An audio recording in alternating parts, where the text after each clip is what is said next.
नमस्कार, जय हिंद, तनो तुनः शिवः शिवम।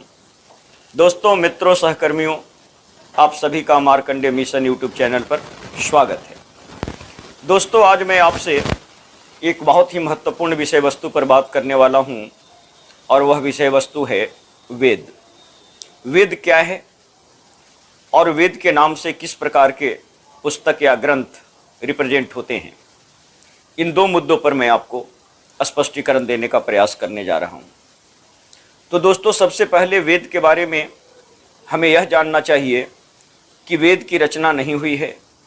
वेद स्वतः स्फूर्त प्रकट हुए हैं।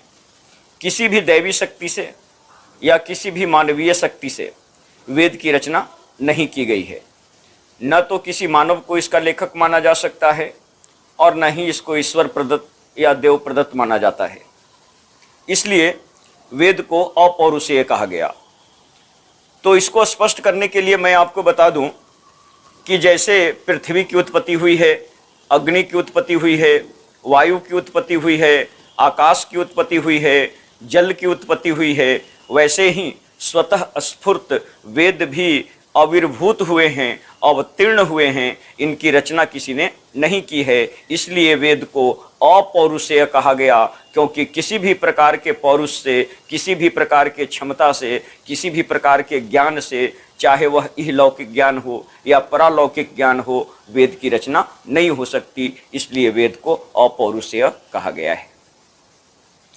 दूसरी बात यह है कि वेद कब से हैं, वेद का अस्तित्व कब से है। तो इसके बारे में यह कहा जाता है कि वेद का अस्तित्व लाखों वर्ष से है।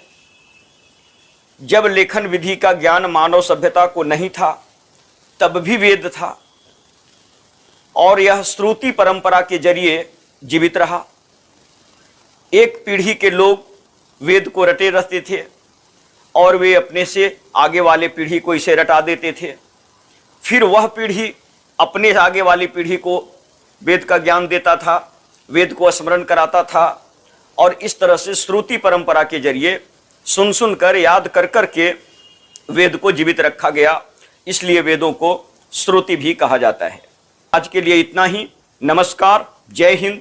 यदि आपको लगता है कि मार्कंडेय मिशन पर चल रहा ये एपिसोड का कार्यक्रम सराहनीय है, तो लाइक, शेयर और सब्सक्राइब करना न भूलें। बहुत बहुत धन्यवाद। तनो तुनः शिवः शिवम।